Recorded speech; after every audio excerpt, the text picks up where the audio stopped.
সম্মানিত দর্শক, আসসালামু আলাইকুম। কৃষি কথা ইউটিউব চ্যানেলে আপনাকে স্বাগতম। প্রিয় দর্শক, আজকের ভিডিওর বিষয় হচ্ছে শামুক সংগ্রহ ক্রয় করার পরে কিভাবে সংরক্ষণে রাখবেন। তো প্রিয় দর্শক, হাঁসের প্রধান খাবার শামুক, আর সেই শামুকটা যদি হাঁসকে খাওয়ানো হয় তাহলে হাঁস 80 থেকে 85% ডিম দিয়ে থাকে এবং খাদ্যের অভাবটা প্রায় 70%-এর বেশি কম হয়। তাই হাঁসের খামারকে লাভবান হতে হলে অবশ্যই শামুক ক্রয় করে খাওয়াতে হবে। শামুক কোথা থেকে ক্রয় করবেন? ডিসক্রিপশন নাম্বার দেওয়া থাকবে, ভিডিও স্ক্রিনে নাম্বার দেওয়া থাকবে। আপনি সেই নাম্বার থেকে তার সাথে যোগাযোগ করে বা আমার সাথে যোগাযোগ করে আপনি শামুক ক্রয় করতে পারবেন। প্রিয় দর্শক, হাঁস যদি শামুক খান সেক্ষেত্রে অবশ্যই লাভটা বেশি হবে। কেন? এক বস্তা ধানের দাম 1400 টাকা, পাশাপাশি এক বস্তা গমের দামও 1200-1300 টাকা এবং এক বস্তা ফিডের দাম 2200 টাকা। সব মিলিয়ে 1000 হাঁস পালন করতে গেলে প্রায় দিনে 6 থেকে 7 হাজার টাকার খাবার প্রয়োজন হয়।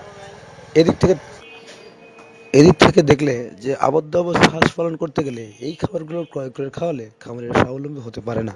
পক্ষান্তরে যদি আপনি শামুক খাওয়ান বা শামুক ক্রয় করে খাওয়ান তাহলে আপনি খাবারের সংখ্যা সেই হিসেবে 1000 হাঁসের প্রতিদিন 2000 টাকা খাবার লাগবে। আপনার 8000 টাকা খাবার থেকে 2000 টাকা লাগা মানে 6000 টাকা মাইনাস হচ্ছে।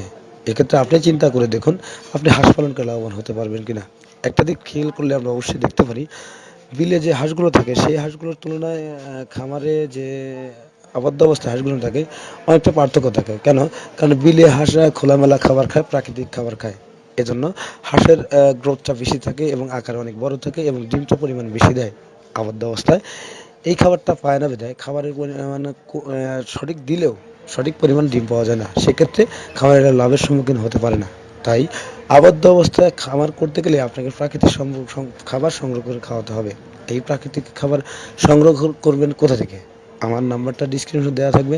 আপনি সেই নাম্বারের সাথে যোগাযোগ করে আমার সাথে যোগাযোগ করে আপনারা সেখান থেকে শামুক ক্রয় করতে পারবেন। আগের তুলনায় এখন শামুকের দাম একটু বেশি হয়েছে। 220 টাকা বস্তা। বস্তার পরিমাণ 40 থেকে 45 কেজি বা 50 কেজি এর মধ্যে থাকবে। তো যাদের শামুক প্রয়োজন তারা সরাসরি আমার সাথে যোগাযোগ করতে পারেন এবং শামুক ক্রয় করে শামুকগুলো হাঁসের খাওয়াতে পারবেন এবং হাঁসের এই শামুকগুলো খাওয়ালে আপনি অবশ্যই লাভবান হতে পারবেন। কেন?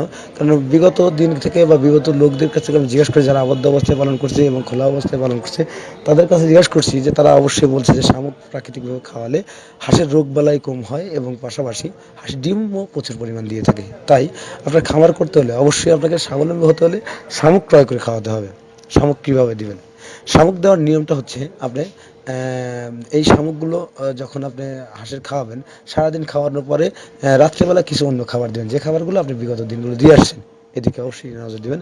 আর দ্বিতীয় কথা হচ্ছে শামুকটা যেভাবে নেওয়ার পরে রাখবেন, আপনি যেখানে শামুকটা রাখবেন সেখানে অবশ্যই কিছু ডালপালা বা অন্য অন্য তাল গাছের ডাগর এবং নারকেল গাছের বাগড়ে এগুলো ফেলে রাখতে হবে যাতে শামুক ওইগুলো ধরে থাকতে পারে। তাহলে খামার কোনো দেশগুলো নেই প্রত্যাশী নিয়ে আজকের প্রতিদিন এখানেই সমাপ্ত করি।